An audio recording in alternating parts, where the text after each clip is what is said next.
दोस्तों, धन संपत्ति एक झटके में, सुंदरता एक बीमारी में और मान सम्मान केवल एक गलती में खत्म हो जाता है। इसलिए इन चीज़ों का कभी भी अहंकार नहीं करना चाहिए। दोस्तों, रात के करीब 1 बजे जब पूरा परिवार गहरी नींद में सो रहा था, तभी घर के एक कमरे में अजीब सी आवाज़ें सुनाई देने लगी।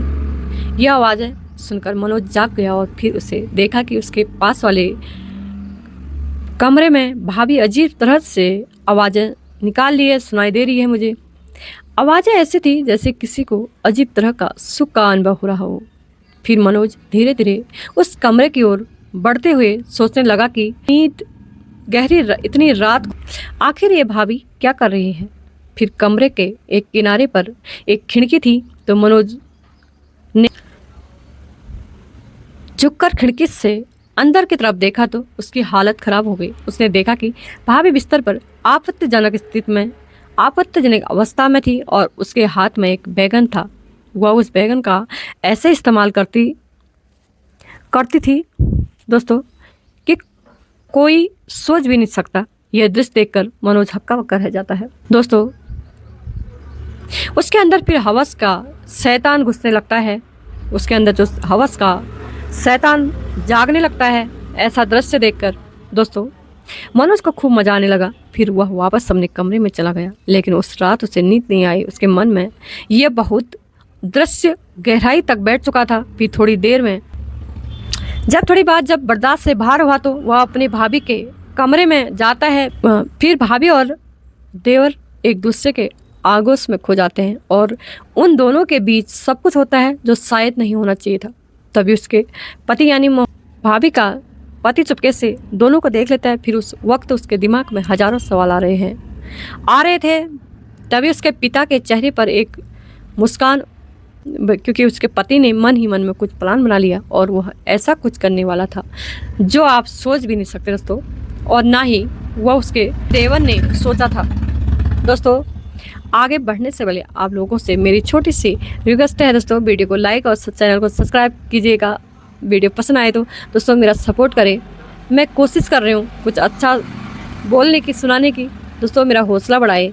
चलो दोस्तों शुरू करते हैं। ये दोस्तों एक घटना है गुजरात के वडोदरा में। 3 लोगों के एक परिवार रहता था दोस्तों, जिसके मुखिया का नाम होता है राजू दोस्तों, जिसकी उम्र थी 45-50 के बीच, और उसकी पत्नी मीना देवी जिसकी उम्र थी 30 से 32 साल के आसपास थी। उसका देवर मनोज जिसकी उम्र 22 साल थी दोस्तों, सबसे छोटा था देवर। पत्नी की उम्र काफ़ी डिफरेंस था। वो ऐसे पड़ाव पर था जहाँ पर सारी चीज़ें चाहकर भी कुछ नहीं कर सकते थे दोस्तों। इसलिए जो उसकी पत्नी थी वो अपनी सारी ज़रूरतें पूरी नहीं कर पा रही थी और पति से वह सुख तो मिल नहीं रहा था। न मिलने के कारण इसकी आग और बढ़ती जा रही थी। दोस्तों एक दिन इनका देवर बाहर से घर आता है और सब लोग खुश थे, लेकिन यह बात किसी को नहीं पता थी कि उसकी जो भाभी है इसके अंदर बहुत सारे अवगुण भी हैं।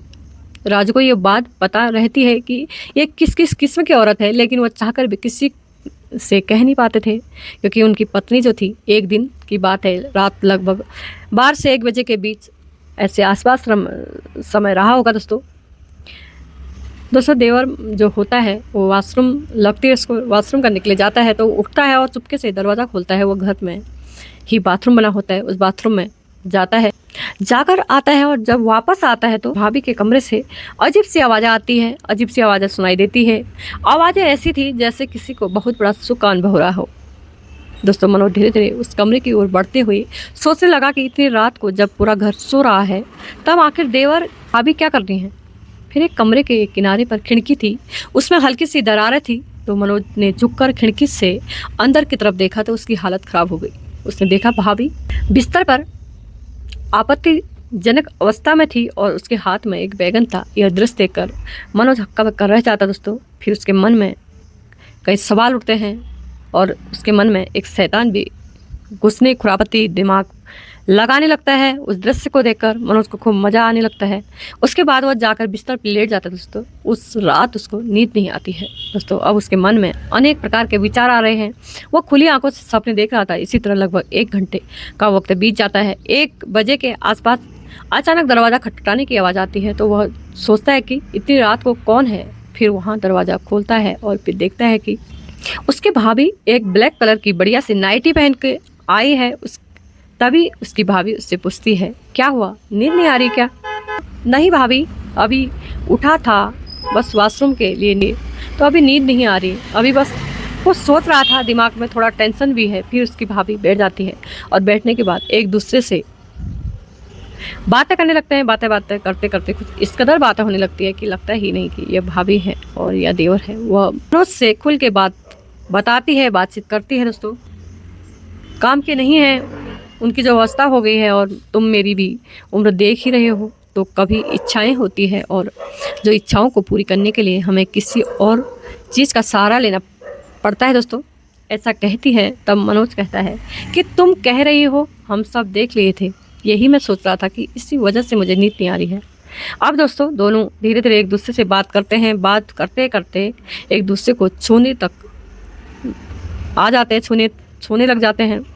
और जब मनोज और भाभी को छूने लगती है, हालांकि देवर पहले से ही विचलित था और ये बात सब करते देख कर वह ज़्यादा विचलित हो जाता है। दोस्तों, वह बिल्कुल कंट्रोल से बाहर हो जाता है और वो दोनों संबंध बनाने लगते हैं। जो उसका पति होता है वो बेखबर होता है, दुनिया में सोता रहता है। उसको किसी बात की कोई चिंता नहीं थी, क्योंकि वो बेखबर था। जो है इन दोनों के बीच 2 बजे तक संबंध बना रहता है। संबंध बनाते हैं रात के, और फिर जो मनोज की भाभी वहाँ से चली जाती है। उस दिन दोनों को बहुत आनंद मिलता है।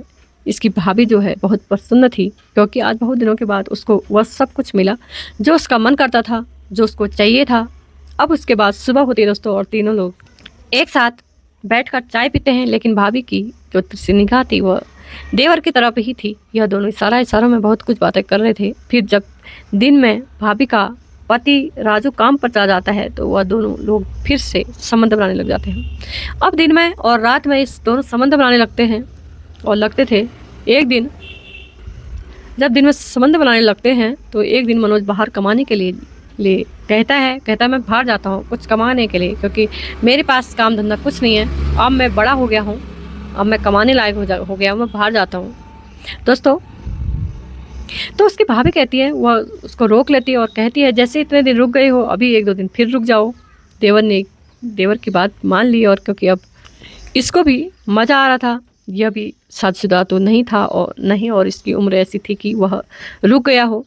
अब रात को फिर वही केस शुरू होता है दोस्तों। दोनों ने लगभग 12 बजे, 1 बजे, 2 बजे कार्यक्रम शुरू कर दिया। लेकिन उस रात दोनों लोगों ने बहुत मस्ती की। लेकिन एक दिन ऐसा हो जाता है कि दोनों संबंध बना रहे होते हैं, और जो देवर होता है वह अनेकों तरह की वीडियो देखता है। और वीडियो देखने के बाद उसने अपनी भाभी से ऐसी डिमांड की जिसको आप अप्राकृतिक संबंध भी कह सकते हैं। तो उसको भाभी पहले तो मना करती है, नहीं कर सकते हैं ऐसा। लेकिन वह जब लड़का जिद पर अड़ा रहता है, अपनी जिद पर, वह कहता है, नहीं, आपको ऐसा करना ही पड़ेगा, नहीं तो मैं अपने भाई को बोल दूंगा। अब महिला बेचारी फंस जाती है। अब ये दोनों लोग संबंध बनाते ही हैं, और अब संबंध के साथ भाभी ऐसी तकलीफ होती है कि उसकी हालत ख़राब हो जाती है। अगले दिन उस भाभी को उठने बैठने में भी दिक्कत होती है, और दिक्कत इतनी ज़्यादा होती है कि वह बर्दाश्त नहीं कर पा रही थी। वह डॉक्टर के पास जाती है। डॉक्टर को बताती है कि हमें पाइल्स की दिक्कत है, जिसकी वजह से हम जो हैं बैठ नहीं पा रहे हैं। डॉक्टर उसको दर्द की एक क्रीम देता है, वो क्रीम लगाती है दोस्तों, जिससे उसकी राहत मिलती है। लेकिन भाभी आज इस लड़के को रोक नहीं पाती और वह चला जाता है। दोस्तों, 1-2 महीने का वक्त बीत जाता है। अब दोनों एक दूसरे से फ़ोन पर बात करते थे, बात करने लगते हैं, क्योंकि अब दोनों एक बीच में कोई ऐसा रिश्ता था।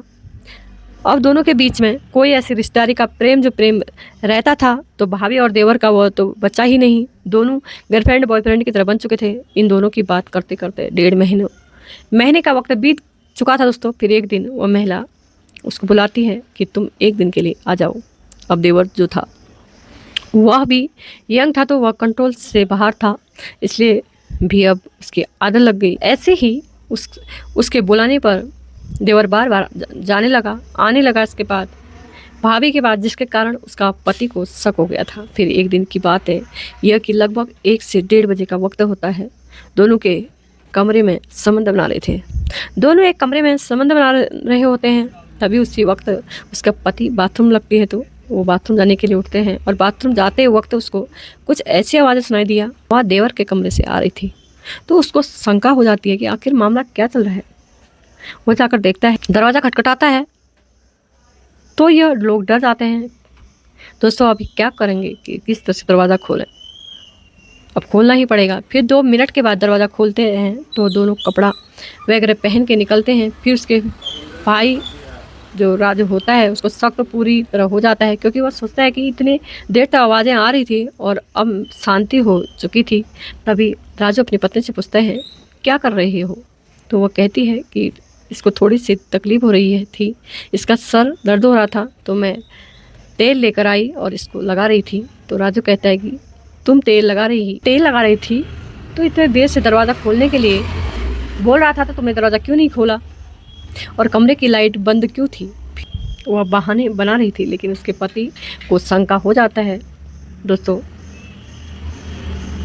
तो वह उसे धमका कर पूछता है कि बताओ सच क्या है। डर के मारे अपने पति को सब कुछ तो बता देती है। उस समय राजू सुनकर हैरान हो जाता है दोस्तों और चुपचाप अपने कमरे में सोकर लेट जाता है। अपने अगले दिन राजू अपने भाई को बाहर निकाल देता है और कहता है कि आज के बाद इस घर में तुम बिल्कुल मत आना, नहीं तो मुझसे कोई नहीं होगा। दोस्तों राजू कहता है कि मैं नहीं चाहता कि मेरी बेइज्जती हो, क्योंकि मेरी समाज में इज्जत है और तुम मेरी इज्जत को खराब मत करो, क्योंकि चुपचाप यहाँ से निकल जाओ, दोबारा यहाँ मत दिखना, नहीं तो मैं सारी बात पुलिस को बता दूंगा। वार्निंग दे देता है। राजू उसको वहाँ से भगा देता है। लड़का भी समझ जाता है कि अब मामला यहाँ से गड़बड़ होने वाला है। वहीं से दोनों अलग हो जाते हैं। लेकिन भाभी कभी कभार बाहर मिलते रहते थे। हल्की कि मिलने का सिलसिला फिलहाल बंद नहीं हुआ, लेकिन जो इस कदर सिलसिला चल रहा था वो खत्म हो गया। दोस्तों एक बहुत बड़ी घटना होने से बच गई, नहीं तो शायद हो सकता था इसका परिणाम बहुत गलत हो सकता था। पति ने सोच समझ के सूझबूझ से अपने आप को गुनाहगार होने से बचाया। दोस्तों इसका परिणाम बहुत कुछ हो सकता है। आप समझ सकते हो दोस्तों, समाज में किस तरह से, किस नीयत से किसके ऊपर खराब हो जाए, यह कोई कहने वाली बात तो नहीं है। कलयुग का प्रभाव आजकल बहुत देखने को मिल रहा है।